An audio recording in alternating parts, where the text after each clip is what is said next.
menjadi obat. Mudah-mudahan menjadi healing bagi Anda para pencari obat, pencari healing. Tidak jauh-jauh ternyata untuk mencari obat ya Ustaz. Sampai kita datangi pegunungan, sampai kita datangi air terjun, diturunkan di dalamnya turun malaikat-malaikat yang mengamini segala yang menjadi proyeksi dan doa-doa kita. Ada kata-kata atau kalimat ajaib ya dalam bab yang akan disampaikan oleh Ustaz Wahidin ini. Saya yakin semua penasaran. Ya, siapkan catatannya, siapkan notnya, ya boleh sambil komentar. Bismillahirrahmanirrahim. Assalamualaikum warahmatullahi wabarakatuh. Magnet rezeki, satu sama terhubung.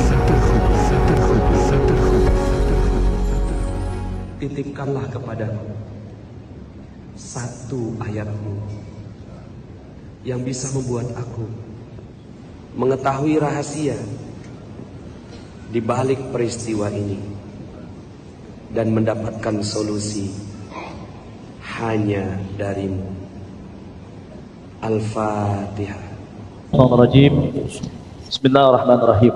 Wahaikum tahiyatan islamiyatan min indillah. Assalamualaikum warahmatullahi wabarakatuh. Waalaikumsalam warahmatullahi wabarakatuh. Subhanallah, subhanallah bihamdihi, adada khalqihi wa ridha nafsihi wa zinata arshihi wa midada kalimatih. Asyhadu an la ilaha illallah wa asyhadu anna Muhammadan abduhu wa rasuluh. Allahumma salli ala sayyidina Muhammad wa ala alihi wa sahbihi wa sallim, amma ba'du. Masya Allah, tabarakallah. Hari ini Yaumul Arbi'a, hari Rabu, tepatnya 11 September ya. 11 September ya, bersama-sama kita Al-Ustadz Haji Wahidin Masduki. Insyaallah, alhamdulillah hadir di tengah-tengah kita. Al-Mukarram, semoga makin sehat Ustadzi, ya, makin berkah ya, dan memberkahi kita semua yang ada di tempat ini di Majelis Ikram. Indahnya ngaji kitab di Rabu malam. Alhamdulillah, saya juga izin menyapa teman-teman yang telah hadir melalui online di YouTube kita ya, di Magnet Rezeki TV dalam live Ikram. Ya, kul hadir minal hadirin, namanya siapa, dari daerah mana, katakan hadir. Oke. Nah, ini tanda bahwa kita semuanya sudah siap ya, buka mata, buka telinga, buka hatinya ya. Insya Allah terbuka semua yang menjadi apa kita impikan dan doakan setiap waktu kepada Allah Subhanahu wa taala. Amin ya rabbal alamin. Syukur senantiasa kita sampaikan kepada Allah Subhanahu wa taala karena banyak yang kita kurang sadari hari ini ya. Apa saja kiranya seperti nafas yang berhembus, jantung yang berdetak ya. Itu yang mengingatkan saya kepada salah satu sirah sahabat akhir kalau nggak salah ya, akhir, yakni Abu Kilabah ya, Masya Allah. Di akhir hayatnya beliau yang mengasingkan diri, tidak ingin mendapatkan jabatan sebagai seorang qadhi hakim sampai melancong ke negeri Mesir. Ya, suatu ketika yang meriwayatkan Abdullah bin Muhammad mengetahui ada seorang tua yang pesakitan ada di sebuah kemah saat itu, ya, di wilayah Aris di Mesir. Saat mengunjunginya, orang tersebut melihat, kenapa kau di sini? Aku sedang berdoa, bersyukur kepada Allah Subhanahu wa taala. Padahal saat itu orang ini matanya sudah buta, telinganya sudah samar-samar mendengar, tubuhnya sudah dipenuhi dengan lebam luka dan lain sebagainya. Orang ini tidak tahu ya bahwa ternyata adalah sahabat yang luar biasa. Lalu ditanya, apa yang membuat engkau bersyukur? Katanya adalah, kau sebaiknya diam. Karena kenapa? Aku sudah berlebihan syukur yang telah Allah berikan kepadaku. Bahkan aku minta kepada Allah untuk memberikan kepada aku ya lisan anugerah untuk senantiasa bersyukur, untuk senantiasa bersyukur. Ya, jikalau ini langit diturunkan, maka siapalah aku. Jikalau ini lautan atau banjir melanda, maka aku akan tenggelam. Jikalau gunung-gunung api itu laharnya mencapaiku, maka apalah jadinya aku sekarang ini. Dalam kondisi sedemikian, ia menjadi seorang yang masih pandai bersyukur. Lantas sahabat yang bertanya ini bertanya kembali, apakah hanya itu yang perlu kau syukuri? Ada lagi katanya, ada lagi. Aku bersyukur ya hari ini aku masih mempunyai anak di antaranya. Satu anakku. Namun 3 hari ini aku tidak menemuinya. Bolehkah kau mencarikannya untukku? Sang sahabat ini akhirnya menyetujui. Baiklah, aku akan mencarinya. Pencarian ini sampai ke di antara 2 kaki gunung, Ustaz. Masya Allah. Ternyata ciri-ciri dari anak Abu Kilabah ini ditemukan sudah dalam kondisi yang tidak bernyawa. Dia diterkam oleh singa saat itu. Sang sahabat tidak tahu harus bagaimana menyampaikan kepada ahli syukur yang satu ini. Masya Allah. Namun dengan cerdas sahabat ini menyampaikan, wahai sahabatku, bagaimana kau melihat Nabi Yusuf alaihissalam saat diberikan cobaan ujian berupa penyakit yang luar biasa saat itu. Dia bersyukur. Dia pun mengetahui bahwa selama ini dia sehat, sudah diberikan banyak kesehatan, tapi baru beberapa waktu aku diberikan penyakit ini. Aku mengetahui bahwa seorang Nabi Yakub adalah orang yang sangat Masya Allah. Ya, tambah lagi tuh Ustaz. Lantas bagaimana kau melihat dirimu saat ini? Ya, aku pun harus meneladaninya. Meneladaninya dengan cara apa? Dengan cara bersyukur pula. Masya Allah. Tahukah kau anakmu sudah diterkam oleh ya hewan buas? Katanya apa? Alhamdulillah. Anakku yang rajin mengantarkanku ke masjid, anakku yang rajin dan berbakti kepadaku, akhirnya meninggal dalam keadaan yang tidak maksiat. Allah. Ini luar biasa Bapak Ibu sekalian. Ya, sampai hingga akhirnya ia pun mengembuskan nafas terakhir dengan husnul khotimah. Ya, di pangkuan sahabat yang satu ini. Sampai hingga akhirnya ada 2 ekor kuda, penunggangnya turun mengetahui.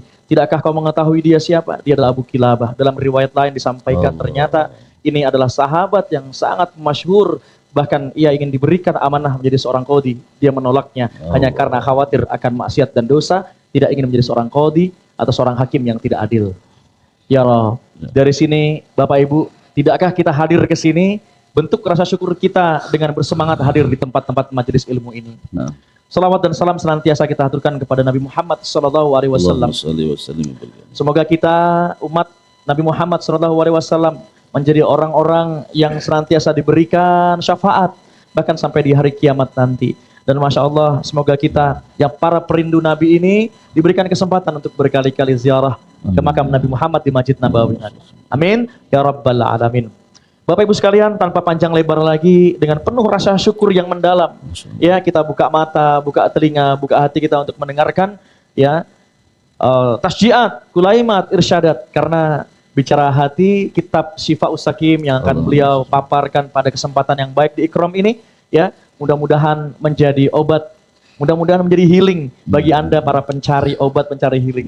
Tidak jauh-jauh ternyata untuk mencari obat ya Ustaz.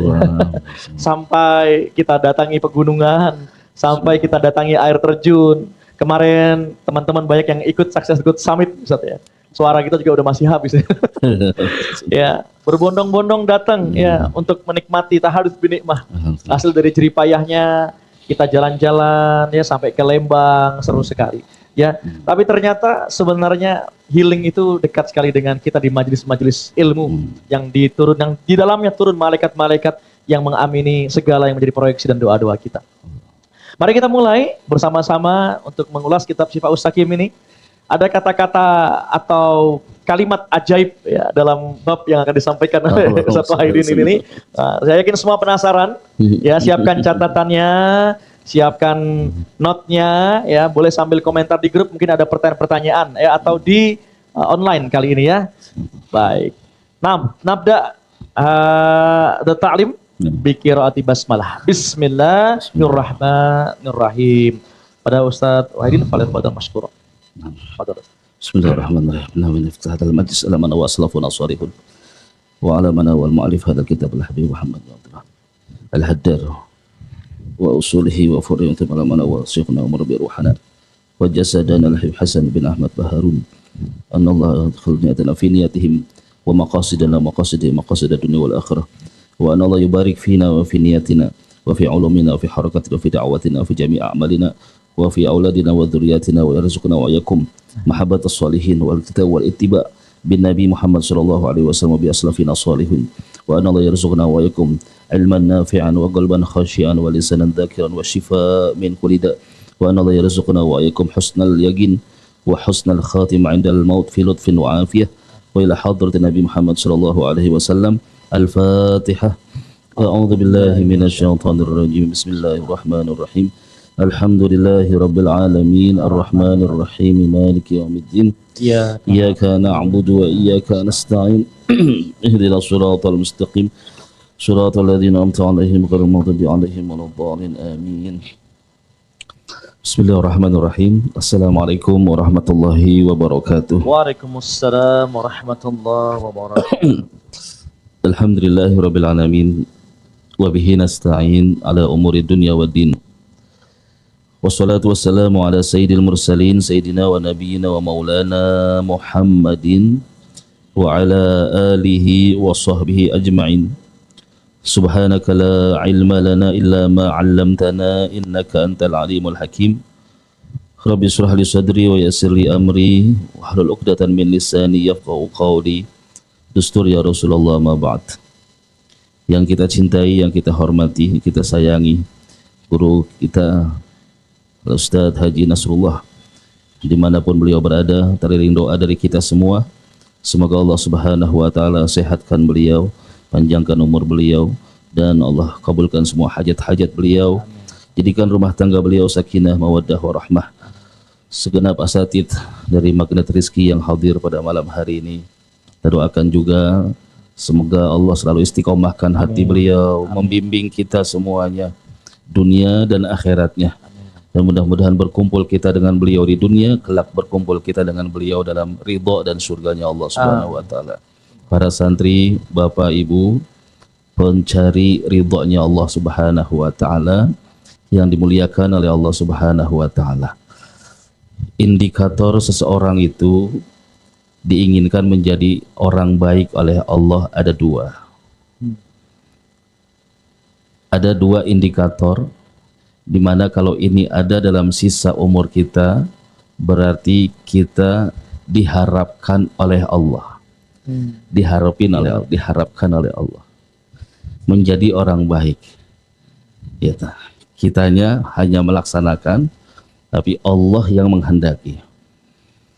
Yang pertama adalah saat kita ini senang duduk di majelis ilmu. Mayuridillahu bihi khairan yufaqihu fiddin. Siapa orang yang dikehendaki oleh Allah menjadi orang baik, maka Allah akan berikan ia kefahaman di dalam urusan agama. Jika kita duduk di majelis ilmu, senang di majelis ilmu, kemudian bertambah ilmu kita, tambah tahu, tambah faham, tambah membenahi hati kita, membenahi ibadah kita, membenahi akhlak kita, baik pada diri sendiri, kemudian dalam keluarga dan sebagainya, berarti itu ciri orang yang dikehendaki oleh Allah menjadi orang baik. Maka bersyukur seperti yang disampaikan tadi, saat hati ini tergerak untuk duduk di majelis ilmu. Karena majelis semisal ini dikatakan oleh Allah dalam salah satu hadis qudsi yang teruskan juga oleh aslafun as-salih, dikatakan humul gom la yashgo bihim jalisuhum. Perkumpulan-perkumpulan seperti ini dengan orang-orang seperti ini adalah perkumpulan-perkumpulan yang tidak akan pernah membawa orang-orang dalam kerugian. Siapapun yang duduk bareng sama kita, duduk seperti ini bareng, maka ini adalah perkumpulan yang tidak akan pernah rugi di dunia dan di akhiratnya. Siapapun yang hadir dengan keyakinan, dengan percaya akan apa yang disampaikan Nabi, maka dia akan mendapatkan apa yang dijanjikan Nabi dari Allah Subhanahu wa Ta'ala. Nah, jadi yang pertama, saat kita ini senang hadir di majelis ilmu, maka ketahuilah bahwa kita saat itu dikehendaki oleh Allah menjadi orang baik. Mau berangkat ngaji, tiba-tiba ada tamu. Nah, ini berat nih ujiannya nih. Apalagi Ustadz nih, terus ada mau berangkat datang jamaah kita nih, gimana nih? Nah, ini ujian tuh. Saat kita bisa mendahulukan urusan ilmu daripada urusan kita, itulah ujiannya. Allah akan angkat derajatnya, naiknya. Begitu, ya. Dan yang kedua, ciri orang itu dikehendaki menjadi orang baik adalah dia selalu disibukkan dalam kebaikan. Sisa umurnya sibuk dalam kebaikan, nggak ada waktu untuk yang nggak ada manfaatnya, gitu. Nggak mau ngurusin orang, nggak mau kepo, nggak mau berbuat duduk apapun yang tidak ada manfaatnya. Nah, ini berarti ciri orang yang dikehendaki oleh Allah kebaikannya. Di dalam hadis yang diriwayatkan oleh Imam Hasan dikatakan min alamati i'radillahi 'anil 'abdi an yaj'ala syughlahu fi ma la ya'nih. Di antara tanda orang itu diplengosin kalau bahasa kita. Di antara tanda Allah berpaling daripada seorang hamba adalah Allah jadikan kesibukan hamba itu dengan sesuatu yang tidak ada manfaatnya. Gitu. Kerjaannya nggak ada manfaatnya. Kerjaannya ngurusin tetangga aja, ngomongin orang aja, mau tahu urusan orang, ya, menggibah, menggunjing, gitu, ya. Atau yang laki-laki kerjaannya dorong-dorong kayu, tahu nggak dorong-dorong kayu tuh? Nah, kayu dong, iya, tuk tuk tuk tuk, kayu, kerjanya gitu, balok dibanting-banting, balok dibanting-banting, ya. Ini hati-hati ini. Ya, saat itu Allah berpaling dari dirinya. Jadi saat kita melakukan sesuatu hal yang tidak ada manfaatnya, itu saat itu Allah melengos. Allah berpaling, gitu. Tidak ditatap oleh Allah, tidak dilihat oleh Allah, tidak diurus oleh Allah. Apakah itu berbahaya? Berbahaya. Kenapa? Jika saat itu dia mati dalam keadaan tidak mendapatkan rahmatnya Allah. Na'udzubillah. Ya, mati dalam keadaan Allah melengos, Allah berpaling, Allah tidak melihat, Allah tidak suka, maka mati dalam keadaan su'ul khatimah. Na'udzubillah. Ya, nah sebaliknya kalau kita mendapatkan kesempatan, kesibukan, kesenangan berkumpul di tempat-tempat yang baik, semisal ini, ya, wajah kita ini selalu kelihatan di tempat baik.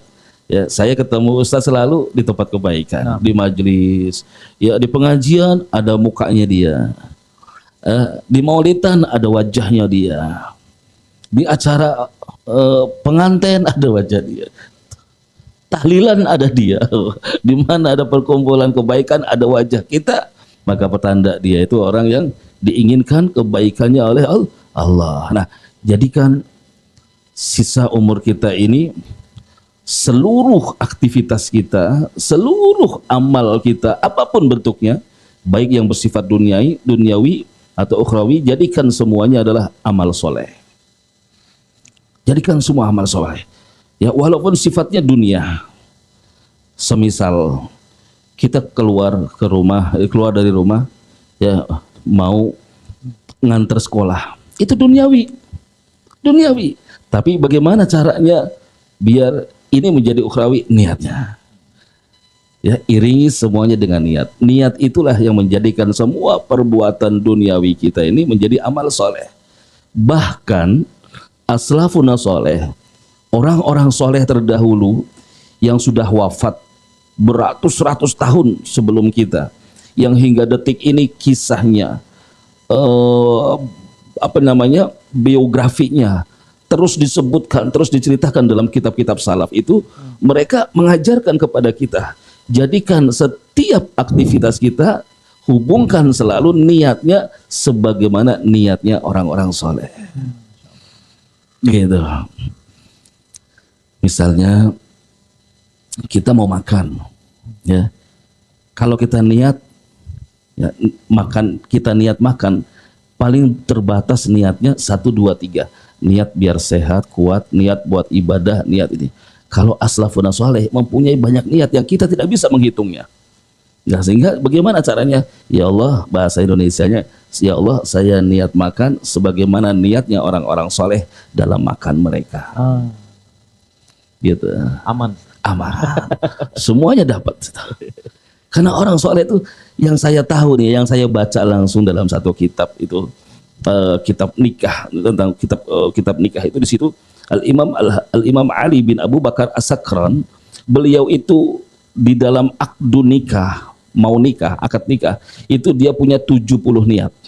70 niat. 70 niat mau nikah sebelum qabil tu nikah. Iya, kita paling banter dua. Dua. Turunan Warisan. menjaga diri. Menjaga diri. Itu udah. Ini 70 niat gitu. Nah, kita nggak bisa ngitung satu-satu tuh. Iya. Jadi terus kalau 70 niat, kapan bacanya niat itu? Ya, niat dengan menikah itu diberikan, mendapatkan pahala ibadah. Niat dalam pernikahan menjaga diri daripada hawa nafsu. Niat dalam pernikahan memperbanyak keturunan. Niat dalam pernikahan memperbanyak umat Nabi Muhammad. Niat dalam itu niatnya ada 70. Lalu bagaimana kita niatnya? Udah, saya niat ini akad nikah sebagaimana niatnya orang-orang soleh terdahulu. Begitupun dalam bangun malam kita. Bapak Ibu kalau bangun malam, ya, setelah kita bangun selesai berwudu semuanya, lalu kita bertakbir, apa yang kita niatkan? Hanya qiyamul lail gitu. Ya, tapi as-salafun as-salih banyak sekali niatnya. Ya, dalam niat menjalin hubungan dengan Allah Subhanahu wa taala, mengikuti perintahnya Nabi Muhammad, mengikuti apa yang diperintahkan oleh Nabi Muhammad, menjalin itu niatnya namanya. Sehingga kalau kita bangun malam, ya, as-salafun as-salih itu mengajarkan kita untuk bahwa ya Allah, saya niat bangun malam sebagaimana niat-niatnya orang-orang soleh.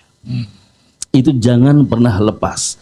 Kenapa? Karena orang soleh itu sudah terbukti pekerjaannya itu menghantarkan dia dalam husnul khotimah. Udah nyata. Udah nyata kita. Kalau kita ini, amal kita belum terbukti menghantarkan kita dalam husnul khotimah. Belum. Ya, walaupun saya pakai pakaian begini, ya, tapi bagaimana akhir hayat saya belum terbukti. Kita semuanya belum terbukti. Ya, maka yang aman adalah kita mengikuti mereka, para as-salafun as-salih. Jangan pernah lepas daripada para as-salafun as-salih. Kita ini ibadah sholat kita, siapa yang mengajarkan? Apakah langsung Nabi Muhammad mengajarkan kita? Tidak. Nabi Muhammad sudah wafat. Apakah sahabat? Tidak. Tabi'in? Bukan. Siapa yang mengajarkan kita hingga detik ini mengenal Allah? As-salafun as-salih.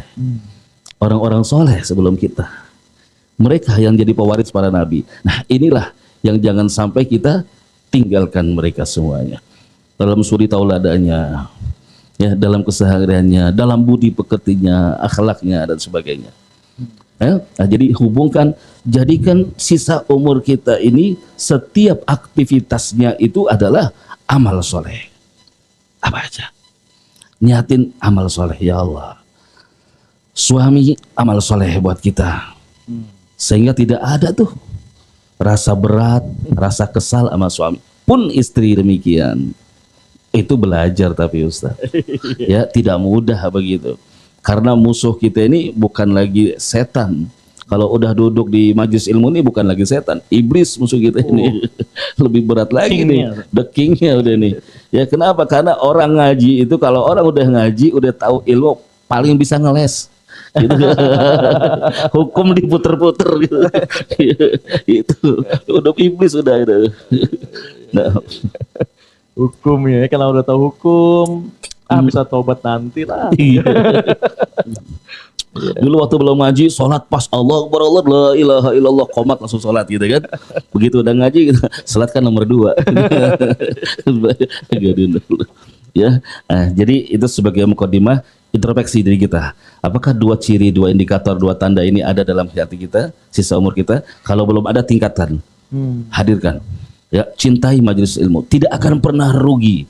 Ya, orang yang duduk di majelis ilmu ini tidak akan pernah rugi.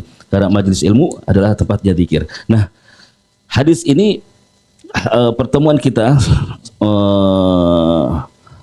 sore hari ini akan membahas kitab Syifa'us Saqim, hadis yang ke-13. Hadis yang ke-13. Qala al-muallif rahimahullah wa adama nafa' bi ulumihi wa ulumikum fid dharain amin radhiyallahu anhu wa ankum. Qala Rasulullah sallallahu alaihi wasallam, ahabbul kalam ilallahi arba'. Subhanallah walhamdulillah wa la ilaha illallah wallahu akbar la yadurruka bi ayyihinna bada'ta Rawahu Muslim.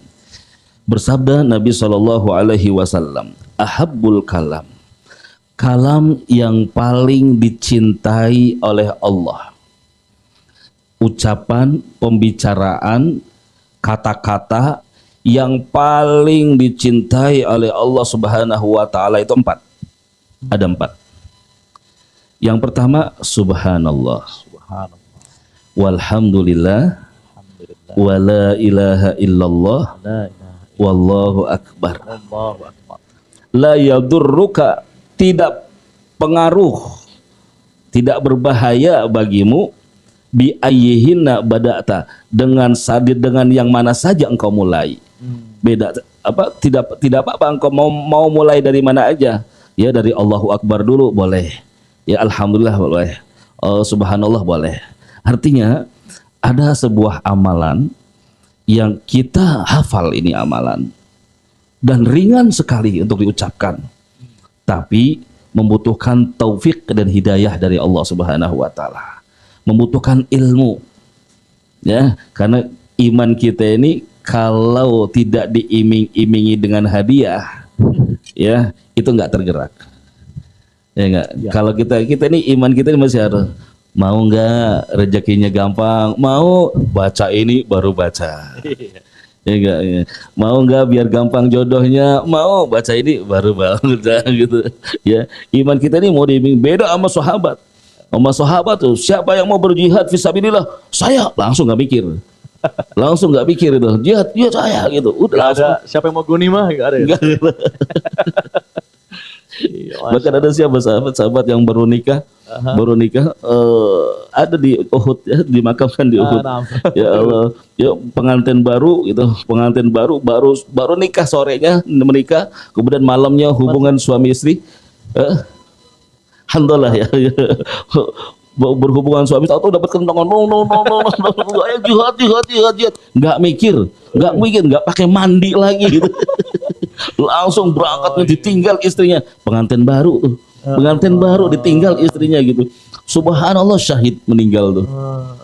Meninggal, begitu meninggal, saat selesai Pak, Rasulullah tersipu-sipu, senyum-senyum sambil malu-malu gitu. Lihat, kenapa ya Rasulullah? Aku melihat Handolah sedang dimandikan oleh malaikat. Mandi junub yang mandiin siapa? Malaikat Allah. Karena waktu berangkat perang belum sempat mandi junub, yang mandiin malaikat. Allah, itu sahabat tuh, nggak pakai mikir. Ya Allah, saya sampai ingat, saya punya guru tuh dekat, cinta banget sama kita ini. Kita dekat dulu sama guru kita lah, Habib Hasan Muhammad Baharun. Di antara permintaan beliau, Wahidin, nanti kalau kamu menikah gitu, malam pertama pengantin baru, kamu siap tidur sama Ustadz gitu. Itu waktu saya mondok tuh, ya, karena waktu itu saya belum terbayang, ya, masih banget. Siap Ustadz, bener janji, siap Ustadz. Oh, itu berapa kali ditanyakan begitu.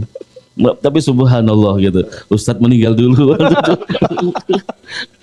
Antara bersyukur atau gimana gitu. Ustadznya meninggal dulu, Ustadz meninggal baru saya menikah. Ya Allah, ya, itulah sahabat gitu, beda. Jadi iman kita ini harus diiming-imingi gitu. Nah, saya berharap ini, ya, berkaitan dengan tadi yang mukadimah di pembukaan itu, jadikan waktu kita ini bermanfaat gitu. Ya, jangan sampai waktu kita ini terbuang dengan yang tidak ada manfaatnya, sia-sia gitu. Ya. Tasbih yang kita baca fadilahnya malam hari ini, insya Allah ini luar biasa. Nanti akan saya bacakan beberapa hadis dan keistimewaannya. Ini ringan diucapkan. Itu artinya siapapun bisa, Ustadz. Kapan pun bisa. Bisa juga dibikin syair, ya, lagu-lagu gitu. Subhanallah walhamdulillah wala ilaha illallah wallahu akbar, atau subhanallah sambil masak tuh, alhamdulillah wala enak gitu. Ibu di rumah jogging jangan di depan ya, saya pesen jogging jangan di depan ya, jangan di taman itu. Ini yang udah ngaji nih, jangan ikut-ikutan loh, ibu-ibu di RT nih. Ya, kadang-kadang kalau minggu itu ada apa jogging bener ya? Iya jogging. Ya, Tapi lagunya dangdut Ustaz. Iya, ya Allah. Kalau udah ngaji majelis taklim saya pesan jangan. Ya, jangan. Kasihan ibu nanti sampai akhirat itu dosanya dibawa terus. Apalagi sampai di-upload semuanya. Ya, itu dosa mengalir. Kalau orang majelis taklim di rumah aja. Ya, udah pakai musik sendiri. Subhanallah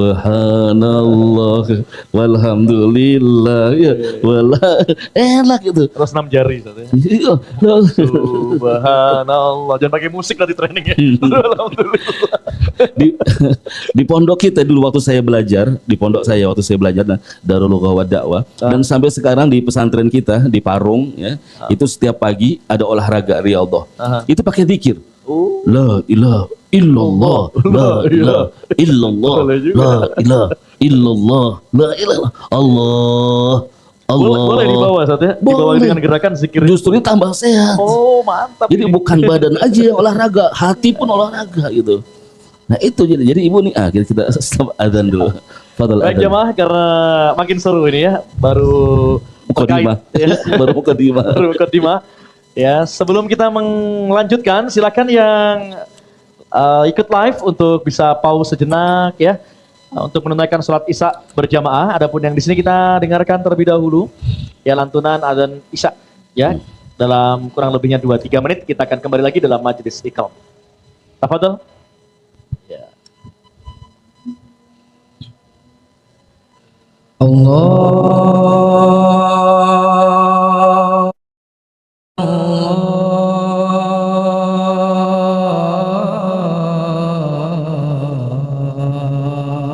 Allahu Akbar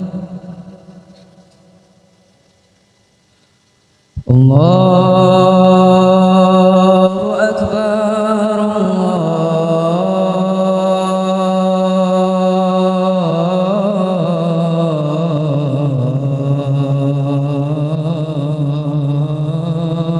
Allahu Akbar Asyhadu an la ilaha illallah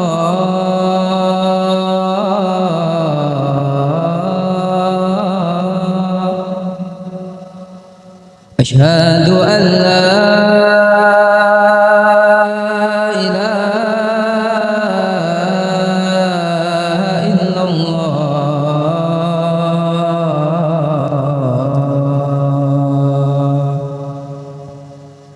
Asyhadu anna Muhammadar Rasulullah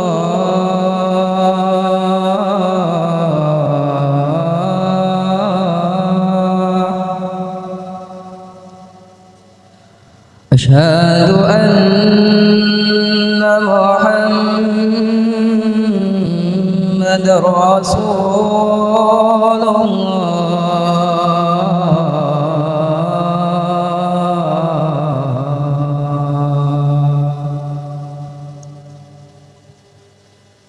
Hayya 'ala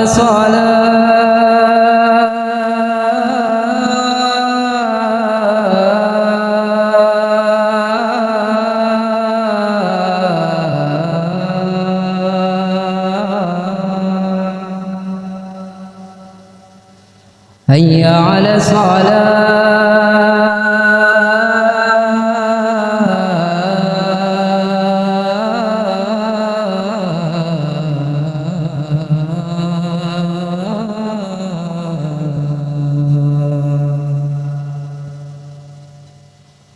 Hayya 'alal falah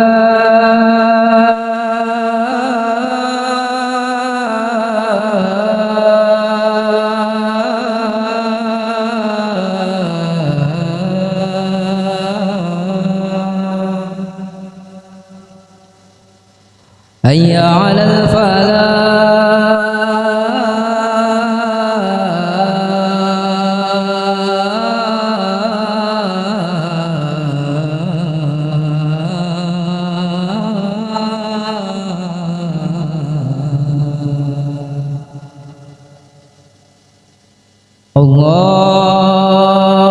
Allahu Akbar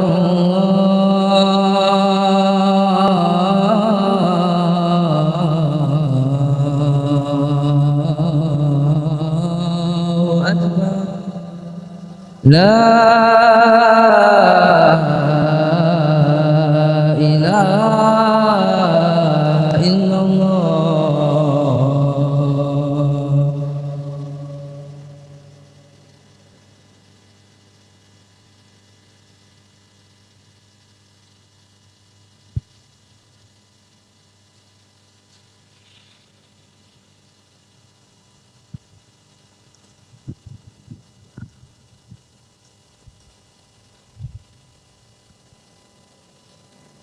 Cek. Alhamdulillah kita telah mendengarkan bersama tadi lantunan adzan Isya. Silahkan Bapak Ibu yang ikut live di MRTV ya untuk break sebentar untuk menunaikan sholat Isya berjamaah. Tafadhol. Adapun yang di sini kita lanjutkan bahasan kitab Syifa'us Sakim yang dibawakan oleh Ustadz kita Wahidin, dan majelis Ikram ini insya Allah akan terus istiqomah setiap Rabu. Jadi silakan, tentu afdol bagi yang dekat untuk bisa merapat. Yang jauh tentu mendekat ya. Karena hadir di dalam majelis ini tentu jauh lebih baik lagi ya. Apalagi tadi Ustadz kita sudah menyampaikan ya, kalau kita udah demen, udah seneng ya untuk bisa hadir di majelis ilmu, itu artinya Allah berharap ya orang-orang ini menjadi orang pilihan Allah ya Ustadz ya. Pilihan Allah tentu saja solihin dan solihat semuanya. Dan hadirin jamaah Ikram yang disayang Allah Subhanahu wa taala, kami ingin menyampaikan sebuah pengumuman. Insyaallah di Rabu yang akan datang ya, kita Ikram dalam majelis yang lebih besar, majelis akbar, yakni di pesantren Khairul Razikin. Silakan yang mau hadir datang bersama dengan guru-guru kita dalam rangka Maulid Nabi Muhammad SAW. Jadi Rabu yang akan datang bawa keluarganya ya semua ya, kita hadir dalam majelis yang mulia tersebut. Ya, jadi Ikram spesial Maulid Nabi Muhammad SAW. Itu maklumat yang kami sampaikan. Untuk selanjutnya kami persilakan Ustadz Wahidin untuk menyampaikan. Ya, tadi ada 4 kalimat Ustadz ya. Nah. Masya Allah. Subhanallah. Alhamdulillah. Wala ilaha illallah. Allahu Akbar. Ini 4 kalimat ini ternyata refleksi dari salah satu training magnet rezeki Ustadz. Subhanallah. Iya, itu jadi kalau kita masuk dalam zona kuantum gitu. Dunia kuantum itu dunia di mana kita tidak bisa melihatnya, tidak tampak, tapi paling telak berdampak. Allah. Ya. Refleksinya kan kalau kita masuk dunia kuantum itu positive thinking, positive feeling, ya. Lalu positive motivation. Nah, itu. Jadi refleksinya ya Subhanallah, gitu kan, maksudnya Allah. Jadi untuk kita hanya husnudzon saja. Yang ada di pikiran kita husnudzon kepada orang berarti husnudzon kepada Allah Subhanahu wa taala. Kita selalu pakai seperti halnya mata lebah melihat sesuatu. Kemarin kita hadir komunitas kita di Krus. Terus ini banyak sekali hal yang tidak baik menurut agama. Tapi kita coba pakai pandang, melatih mata kita pakai mata lebah atau mata lalat melihat mereka. Kita ngelihat yang datang kepada kita banyak para pendosa-pendosa, menjadi perisai rezeki bagi mereka. Kita mendakwahi mereka bukan menvonis atau menjastis mereka sebagai pendosa. Kita bawa mereka, ayo, pintu taubat Allah masih sangat lebar. Husnudzon kepada sesama. Subhanallah. Walhamdulillah, hati yang tenang ya. Karena hati yang tenang selalu mendapatkan keajaiban. Kalau hati udah deg-degan, berarti kan ini artinya sinyal bahwa jauh hati dari Allah Subhanahu wa taala. Maka kita isi dengan penuh rasa syukur, ibadah, karena hanya ibadah yang kita bisa lakukan untuk mendapatkan ketenangan hati. Ya, walhamdulillah. Nah, lalu di positive motivation kita pakai spiritual meter untuk lebih ikhlas dalam melakukan segala sesuatunya. Wala ilaha illallah, Allahu akbar. Nah, itu Masya Allah, itu refleksi. Ternyata di kitab ini diterangkan ya, Masya Allah. Nanti Ustadz akan menjabarkan lebih detail per kalimat ini. Pasti ada sesuatu yang lebih dahsyat hikmah dibalik 4 kalimat yang sangat dicintai oleh Allah. Sangat dicintai oleh Allah Subhanahu. Sebelum kita lanjutkan, Ustadz Wahidin, bareng-bareng ya. Subhanallah, alhamdulillah, wala ilaha illallah, Allahu akbar. Sekali lagi, Subhanallah, walhamdulillah, wala ilaha illallah, wallahu akbar. Maratan ukhra. Subhanallah, walhamdulillah, wala ilaha illallah, Allahu Akbar. Adem ya. Masya Jadi Allah. syifa bener di hati kita, Masya Allah. Kita lanjutkan pada Ustaz Wahidin, falyatafaddal mashkura. Ada yang tahu subhanallah, walhamdulillah, wala ilaha illallah, wallahu akbar itu ada berapa huruf? Dihitung dulu nih Ustaz. Ya, ayo santri. Santri. Yang tahu boleh Dapat pulang melon. duluan. Pulang duluan. Yang tahu pulang duluan. Ayo. Ada berapa? Subhanallah, alhamdulillah. Ayo. 1, 2. Ngira. Subhanallah 9 Ustaz. Ya, subhanallah 9. Coba ada berapa? Satu nih. Kalau saya udah ada jawabannya di sini. Pengen ngelirik Udah takut ada rusak jawabannya. Ustaz. Allah. Jadi di dalam kitab ini ada subhanallah alhamdulillah nanti dipastikan ya. Nah. Ada 40 huruf Ustaz. 40 huruf. Bagi teman-teman yang Huruf subhanallah alhamdulillah wala ilaha illallah Allahu akbar. Nanti sambil jalan pulang di rumah bener gak gitu. Tapi di kitab ini 40 huruf ya. Nah, setiap satu huruf bagi orang yang membaca subhanallah walhamdulillah wala ilaha illallah wallahu akbar, satu hurufnya diberikan oleh Allah 10 kebaikan. Satu huruf. Lalu kalau 40 huruf ada berapa? 400 kebaikan.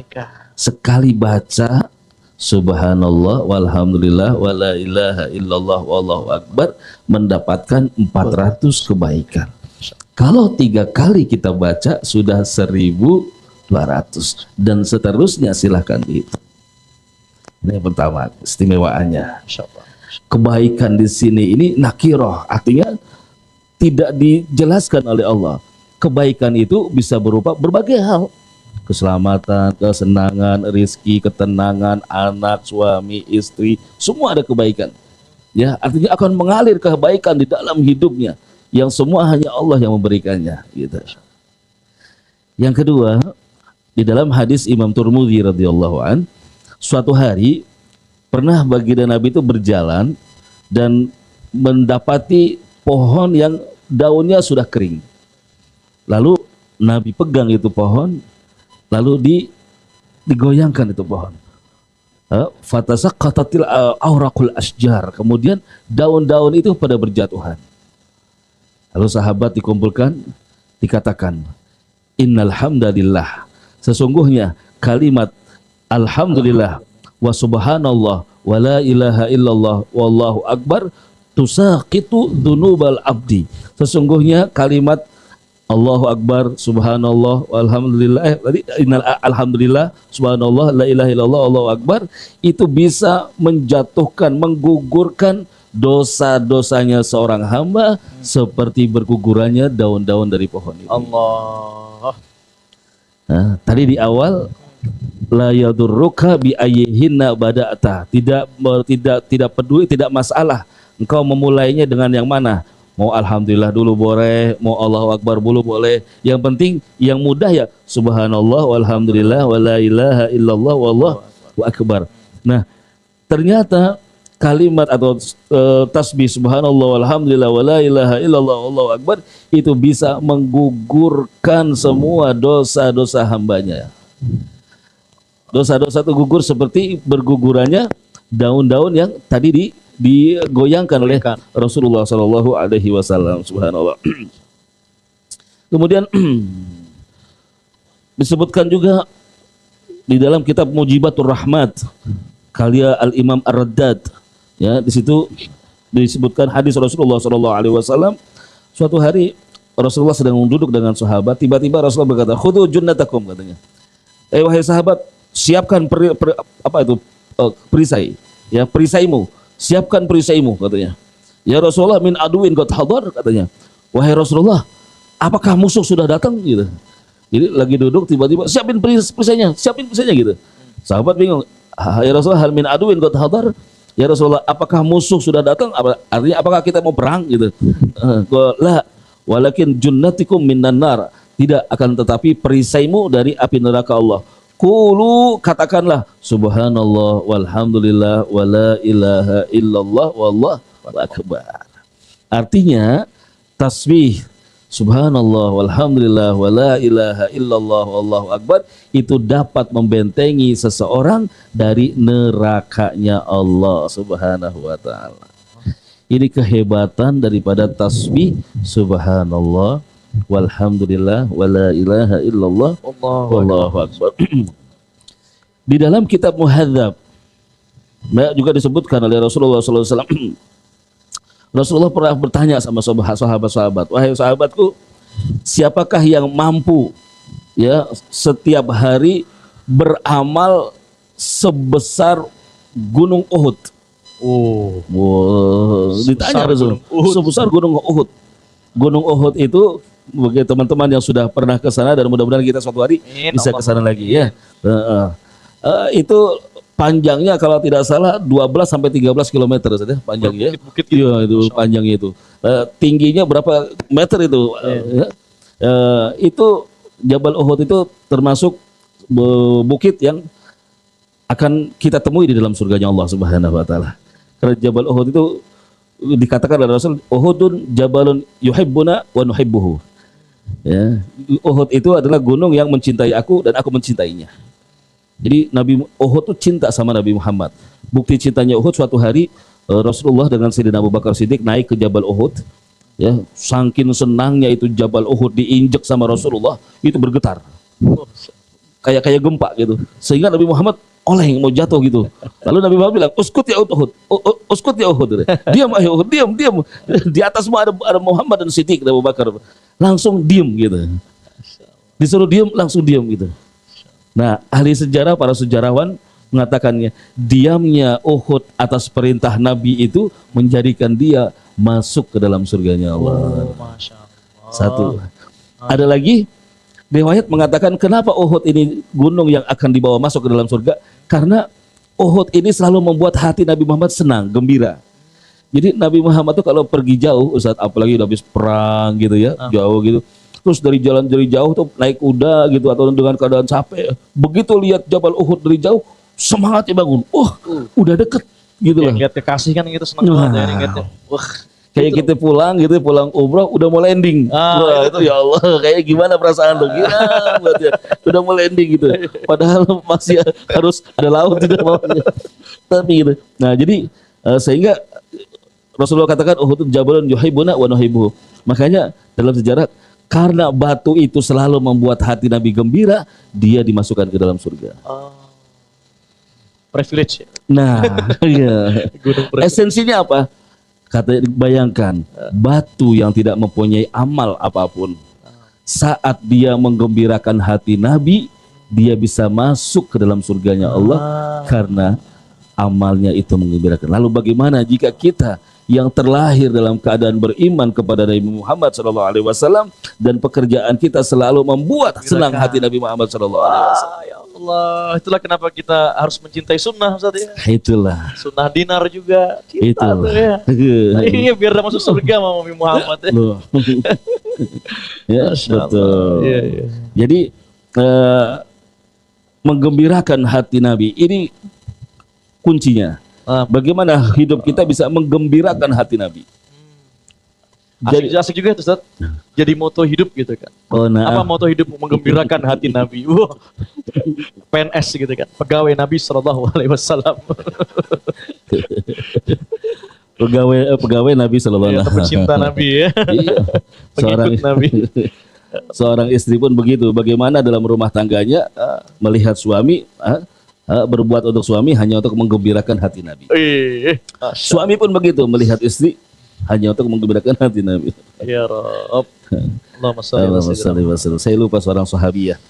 Ada suatu hari Rasulullah memerintahkan kepada Fatimah, ya Fatimah bertanya sama Rasulullah, ya Rasulullah, kira-kira teman saya nanti di surga siapa? Gitu. Pertanyaan sama ayahnya. Ayahnya yang punya surga. Rasulullah yang punya surga kan? Bebas dong. Bebas lah. Emang yang solo doang. Astagfirullah. Ayah, siapa kira-kira nanti yang nemani saya di surga gitu? Rasulullah sampaikan, saya lupa namanya, Fulan. Ada seorang wanita, ya, di rumahnya di kampung ini, kau datangi dia rumahnya. Kau datangi dia rumahnya. Akhirnya esoknya Fatimah pergi tuh. Cari rumah, saya lupa nama sahabiah tuh, kan saya kenal. Datanglah ke rumah itu, ketok pintunya. Assalamualaikum. Waalaikumsalam. Man, siapa? Fatimah. Fatimah bintu Muhammad. Yuk, sunung dia. Oh iya. Man ma'aki, siapa bersamamu? Hasan. Fatimah sama Hasan anaknya. Oh, dia bilang, mohon maaf Fatimah, saya tidak bisa menerima engkau karena engkau datang bersama laki-laki katanya. Hasan anakku masih kecil belum balik. Walaupun belum balik dia laki-laki. Karena saya tidak boleh membukakan pintu rumah ini untuk seorang laki-laki. Ya Rob. Itu memegang betul ajaran baginda Nabi Shallallahu Alaihi Wasallam. Jadi nggak boleh, ya. Walaupun saudara, sepupu, mesan itu nggak boleh kita memasukkan laki-laki ke seorang wanita ya. Tidak boleh memasukkan laki-laki siapapun ke dalam rumahnya. Betul. Akhirnya pulang Fatimah. Dan saya pulang besoknya datang. Assalamualaikum, waalaikumsalam. Man, Fatimah binti Muhammad.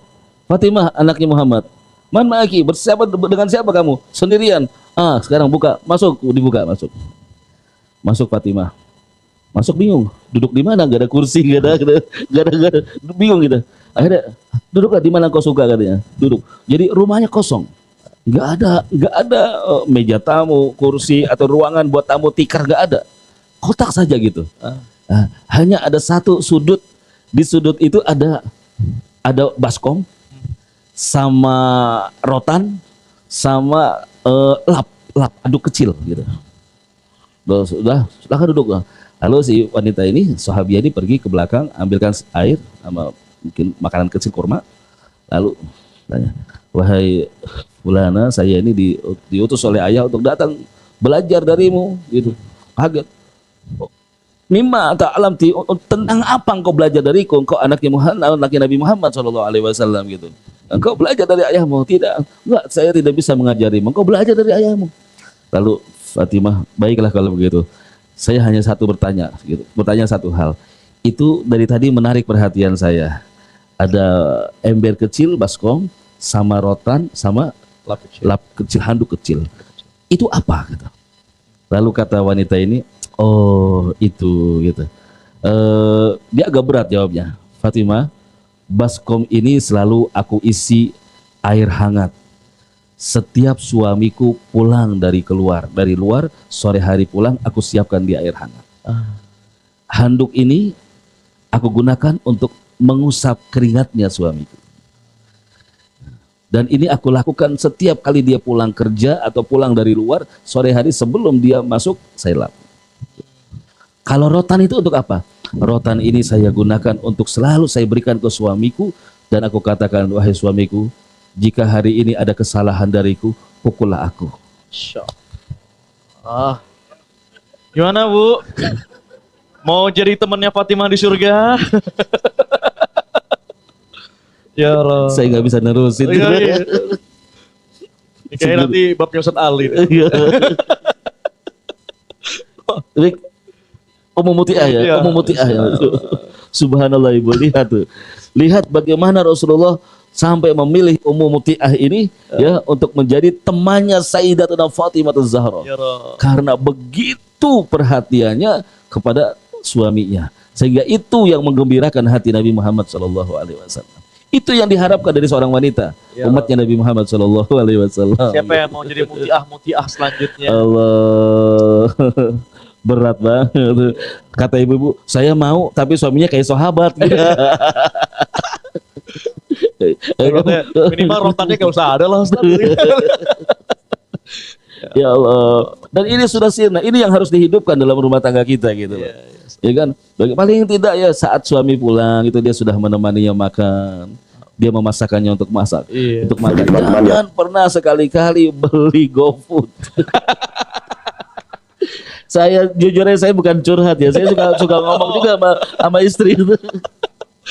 Insya Allah mendengarkan juga. Gitu, saya selalu pulang. Kalau pulang malam nih, kalau dari sini kan pulang sudah makan nih, aman deh di rumah saya. Aman nih.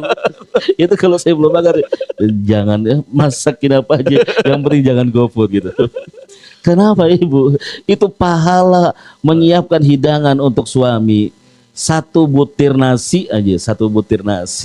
itu menggugurkan satu dosa, mengangkat satu derajat, ya, dicatat satu kebaikan. Nah, dan dia dihapus satu dosa, itu satu butir nasi gitu. Makanya sayang banget. Kita di rumah ada 100 anak santri perempuan di rumah ini, ya di Pondok Putri itu. Itu kalau saya pulang gitu, terus santri yang masakin, saya ngomel gitu. Gitu. Saya tuh kalau udah ngomel pedas gitu. Kamu kerjanya apa aja gitu. Ya, ini pahala gitu. Gitu. Jadi memang harus begitu, harus dihidupkan gitu. Karena wanita kadang itu ya, lelah, capek, merasa diri sudah all out, sudah mengurus anak. Padahal itu luar biasa. Minyakin rambut anak mau sekolah, anak masuk di minyakin gitu. Dulu kan orang-orang tua kita suka minyakin tuh, pakai minyak kelapa tuh dulu tuh. Oh saya ingat banget ya mau sekolah tuh, dinyakin minyak kelapa gitu, baunya jelantah. Kalau enggak dulu minyak dulu namanya minyak orang aring ya. Saya ingat orang aring itu. Itu saya punya orang tua tuh minyakin tuh, saya punya ibu tuh gitu. Nah, kalau mau sholat Jumat gitu sampai pesan nanti kalau sholat Jumat ya jangan lupa baca Fatihah buat Mbah. Masih ingat gak nama Mbah? Siapa nama Mbah? Itu orang tua kita itu dulu itu. Itu ternyata ngusapin kepala, minyakin kepala anak kita, pahala. Nyisirin anak kita itu, nyisirin gitu. Satu helai rambut itu satu kebaikan Ibu. Itu anak kita itu. Nah, itu yang langka kadang-kadang diurus pembantu, diurus ini jangan gitu. Nah, ini yang harus kita hidupkan dalam rumah tangga. Gimana kita bisa membahagiakan hati Nabi Muhammad SAW dengan semua amal kita yang ada. Ya, kalau kita kembali kepada bab rumah tangga adalah ibadah. Ya, ayatnya Ar-Rum 21 min ayatihi min ayati an khalaqalakum min anfusikum azwaja. Jadi suami istri adalah tanda kebesaran Allah ini. Kalau ngelihat suami itu lihat tanda kebesaran Allah gitu. Allah ciptakan suami untuk saya, Allah ciptakan istri untuk saya. Nah, ya. Siapa yang bisa beramal sebesar Uhud gitu. Kata ya Rasulullah, man yastati'u dzalik ya Rasulullah, siapa yang bisa melakukan itu? Itu setiap hari beramal sebesar Jabal Uhud gitu. Bersedekah sebesar Jabal Uhud. Ya sedekah beras, sedekah siapa yang bisa beramal sebesar gunung Uhud? Tidak setiap hari lagi. Ya kalau sekali mungkin ada yang mampu. Kullukum yastati'u kata Rasulullah, enggak, setiap kalian pasti bisa melakukan itu. Ya beramal sebesar gunung Uhud. Qalu ya Rasulullah, wa madza kata ya Rasulullah, apa itu amalnya? Subhanallah a'dham min Uhud, walhamdulillah a'dham min Uhud, wala ilaha illallah a'dham min Uhud, wallahu akbar a'dham min Uhud. Jadi subhanallahnya saja ya pahala mengucapkan subhanallah lebih besar daripada Jabal Uhud. Alhamdulillahnya jadi kalau subhanallah alhamdulillah wala ilaha illallah wallahu akbar, satu kali tasbih ini pahalanya seperti seseorang yang beramal sebesar gunung Uhud, 4 gunung Uhud berarti. Subhanallahnya gunung Uhud. Nah, ini kan amalan-amalan yang simple tapi luar biasa pahalanya. Bahkan di dalam hadis yang lain disebutkan bahwa Allah itu mempunyai surga yang begitu subur tanahnya, begitu indah pemandangannya. Dan ketahuilah bunga-bunga, semua tanaman-tanaman yang ada di surga itu akan muncul dengan tasbihmu subhanallah walhamdulillah wala ilaha illallah wallahu akbar. Kata Rasul, siapa yang mengucapkan tasbih maka dia sedang menanam satu benih bunga ataupun pepohonan di dalam surganya Allah Subhanahu wa taala. Mafhumnya orang yang senang bertasbih insya Allah dia akan dijadikan min ahlil jannah. Ya, amin ya Allah. Ya Allah. Ini kan luar biasa pahalanya. Ya, cuman bagaimana mengaplikasikannya? Apakah cukup dengan subhanallah alhamdulillah wala ilaha illallah wallahu akbar dengan lisan? Tidak. Ya, setiap amal itu harus dengan ilmu. Ya, kita tidak akan sampai kepada hakikatnya amal ini, manfaatnya ini amal ini tanpa ilmu. Ya, tidak hanya ada efeknya kita zikir, karena tingkatan zikir itu ada bil qalbi, ada bil lisan, ada bil qalbi wa bil lisan. Ya, bil qalbi ini dengan hati. Jadi hati saja, bil qalbi dengan hati saja diucapkan, lisannya nggak gerak. Nah, jadi ini yang dilakukan oleh orang-orang soleh gitu. Jadi dia ngeliat yang terlihat zikir aja. Dia ngeliat apapun Allah, Allah, Allah, Allah, Allah. Al-Syekh Al-Habib Husain Abdullah bin Husain bin Thahir kalau nggak salah ya, Abdullah bin Husain bin Thahir itu setiap kali menarik nafas dia menyebut nama Allah dan melepaskannya menyebut nama Allah. Bisa nggak coba? Allah, Allah, Allah, Allah. Bisa nggak coba? Narik nafas Allah, keluar Allah. Allah, Allah, Allah, Allah. Ya, itu dengan riyadhah, dengan upaya gitu. Sehingga tidak ada nafas sedikit pun yang tidak bermanfaat. Ya Rabb. Begitu mereka berusaha. Ya, jadi setiap menarik Allah, Allah. Jadi dengan hati, kalau dengan mulut nggak bisa, gitu. Allah, Allah nggak bisa. Yang ada keluar nafas aja. Jadi kemana-mana lihat Allah, Allah, Allah, Allah. Ini nggak pernah lepas dari hembusan nafas. Narik Allah, keluar Allah. Narik Allah, keluar Allah. Gitu. Anabil galab. Ya, susah Ustaz. Innahu la muyassarun liman yassarallahu bi. Kalau dia bilang, susah Ustaz, sesungguhnya kata Allah itu akan mudah bagi orang yang dimudahkan oleh Allah Subhanahu wa taala. Ya, tinggal mujahadahnya gitu. Dulu waktu belum sekolah SD, SMP, atau kita waktu kelas 1 ngelihat pelajaran kelas 6 kayaknya susah banget. Iya. Atau mungkin dari SD ngelihat pelajarannya orang kuliah gitu, mahasiswa kayaknya berat banget. Begitu sudah kuliah, mengalir aja. Oh gini doang, gitu gampang gitu. Ya, kayaknya susah dulu. Dulu waktu saat belum belajar nahu kayaknya bawa cok kitab bundul.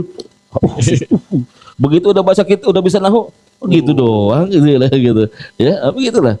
Ya, awalnya kita susah banget itu. Tapi kalau sudah terbiasa, terbelajar akan mudah. Nah, jadi bagaimana dengan ilmu? Tadi Ustaz sedikit, apa maknanya subhanallah? Makna subhanallah, apa sih yang dimaksud dengan subhanallah itu? Ya, subhanallah itu takdis, mensucikan Allah subhanahu, bahwasanya Allah itu munazzahun, maha suci dari segala sifat-sifat yang kurang ataupun yang tidak terpuji. Allah itu suci, tidak mempunyai kekurangan apapun, sempurna, sempurna, sempurna. Itu yang ada dalam hati kita dari kalimat takdis subhanallah. Maha suci Allah dari segala sifat-sifat yang buruk dan dari semua kekurangan. Allah tidak ada buruknya, Allah tidak ada kekurangannya, Allah tidak ada jeleknya, Allah tidak ada sesuatu pun yang mengurangi keagungannya Allah. Suci, mulia Allah subhanahu wa ta'ala. Jadi saat kita subhanallah, subhanallah, nggak ada kurang. Alhamdulillah. Ya, alhamdulillah itu sebuah kalimat ya, yang diucapkan dari seorang yang merasakan nikmatnya Allah subhanahu wa ta'ala kepada Allah yang benar-benar mun'im, zat yang maha memberikan nikmat. Pengakuan seorang hamba atas semua nikmat-nikmatnya Allah subhanahu wa ta'ala. Kita ini nggak akan pernah merasakan cinta kepada Allah, bersyukur kepada Allah kalau kita tidak mengenal Allah subhanahu wa ta'ala. Ya, sekali lagi kita tidak akan dapat mencapai cinta kepada Allah, derajat cinta kepada Allah atau derajat bersyukur kepada Allah kalau kita tidak mengenal Allah. Sehingga dikatakan man arafa nafsahu arafa rabbahu. Man arafa nafsahu arafa rabbahu. Siapa orang yang mengenal dirinya, maka dia akan mengenal Tuhannya. Kalau kita ingin mencintai Allah, kenali dulu diri kita. Siapa diri kita? Semua yang ada di sini. Siapa yang menciptakan? Siapa yang mengatur? Siapa yang memberikan nikmat? Siapa yang memberikan kesehatan? Siapa yang mengalirkan darah ini semuanya? Lalu renungi itu, tadaburi maknanya, sehingga ya kita akan kenal Allah setelah kita tahu. Karena sifatnya manusia itu biasanya hanya melihat Allah itu dari nikmat ijabi, dari nikmat yang muncul ke hadapan kita. Gitu. Jadi nikmat itu ada dua, ada ijabi, ada salbi. Ya, nikmat ijabi itu nikmat yang sifatnya mendatangkan keuntungan buat kita. Ya, mendatangkan kebaikan. Semisal diberikan sehat, Kita baru misalkan itu nikmat. Semisal kita diberikan rezeki, itu nikmat. Minum gitu Ustaz. Minum, ini Ijabi. nikmat. Alhamdulillah. Alhamdulillah. Ini kayak ini Ustaz. Alhamdulillah Mila Arza hadir. Alhamdulillah berada dalam raudhah. Ini nikmat apa? Allah. Ini ngikutin ikram tapi lagi di raudhah. Insya Atau Allah. askarnya aman-aman aja tuh. Kan lagi sholat, jam berapa sekarang ya? Asar ya? Ini asar ya di Asar gitu Mekah ya, Madinah. ya, asar. Oh ya perempuan ya? Iya. Ya perempuan ada ba'dal asar. Nah, Ya Rob. nah ya ijabi. Ya, jadi kebanyakan orang mengakui nikmat ijabi saja. Ya, yang menghadirkan gitu. Ya, dapat duit ya, 50.000 itu ijabi. Ya. Ijabi. Ijabi. Yang wow gitu lah ya.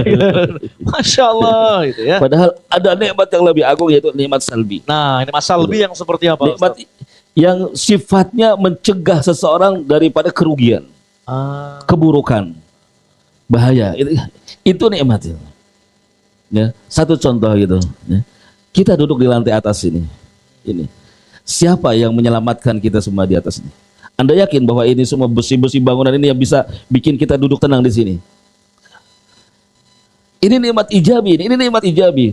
Ya, kita naik kendaraan motor jalan, Iya. motor jalan tuh roda 2, gitu. Coba bayangkan, Anda tafakur, gitu. Ya, jalan dari rumah menuju majlis, tafakur, pikir-pikir gitu. Allah, bisa roda seperti ini berjalan, ya tidak jatuh sampai menghantarkan kita. Siapa yang memberikan keselamatan dalam perjalanan kita? Pernah nggak kepikir gitu? Kita ini berapa kali pergi ke satu tempat diberikan oleh Allah keselamatan. Itu nikmat bukan? Nikmat. Bahkan semisal jatuh pun seandainya di dalam kitab Nasuhul Ibad, kalau ada seorang yang naik kendaraan kemudian dia mengawalinya dengan doa, seandainya jatuh pun, apapun kondisi jatuhnya, separah apapun, itu adalah nikmat. Kenapa? Dia masih dijaga karena doa yang dia baca sebelum naik kendaraan tadi. Ada orang naik kendaraan jatuh kecelakaan patah, itu masih nikmat.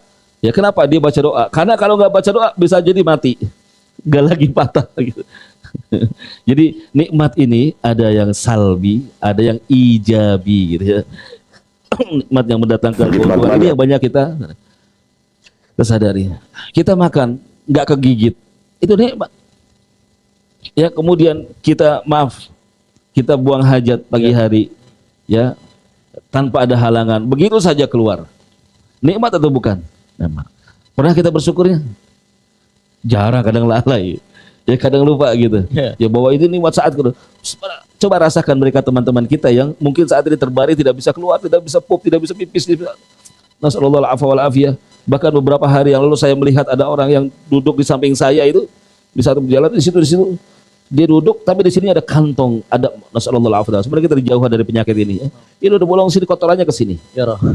Jadi kemana-mana bawa kotoran itu ditutupin. Kelihatan. Nah, sementara kita alhamdulillah. Ya Allah tutupi kotoran kita ini. Ya kata Imam Ali ini dalam bab masalah sombong, ya masih pantaskah engkau bersombong? Ada perkataan Imam Ali gitu, ya bahwa engkau kemana-mana bawa kotoran. Ya kalau Allah buka semuanya orang akan berpaling darimu. Lalu engkau masih sombong gitu. Apa yang engkau sombongkan? Engkau kemana-mana bawa sampah dan engkau tidak akan lama lagi menjadi jifah, akan menjadi bangkai. Ya, masih banyak lagi ya sebetulnya, cuma kayak waktunya sudah hampir jam 8. Mungkin ada pertanyaan. Kalimatnya diurai sudah luar biasa. Kita amalkan ini baik-baik. Ya, semoga istiqomah ya. Dengan ini mudah-mudahan Allah Subhanahu wa taala memudahkan lisan dan hati kita berzikir ya, dan perbanyak zikirnya diantaranya dengan kalimat yang sangat dicintai oleh Allah Subhanahu wa taala ini. Subhanallah, walhamdulillah, wala ilaha illallah, wallahu akbar. Nah, maaf Bapak soal, saya buka pertanyaan untuk beberapa teman yang hadir di Majelis Ilmu Ikram ini, ya, ataupun yang online, silakan untuk boleh bertanya. Oh iya, Majelis Ilmu itu kan raudhah juga Ustadz ya, betul sekali. Nah, sahih. Assalamualaikum hadir Ustadz Jambi, pengenan aku mau pondok Khairul Razikin. Wah, silakan nanti hubungi Ustadz Ali ya. Nah, minggu depan insya Allah ikram kita ya, ikram spesial Maulid Nabi ya. Tablik Akbar ini bersama dengan guru-guru kita di pesantren Khairul Razikin Yaumul Arbi'ah hari Rabu. Catat ya, besok minggu depan maksud saya ya. Oke, silakan yang mau bertanya, yang hadir di sini dulu, ada yang mau bertanya? Oke, ibu-ibu dulu tadi ada yang angkat tangan lebih dulu di belakang, boleh dibantu mic-nya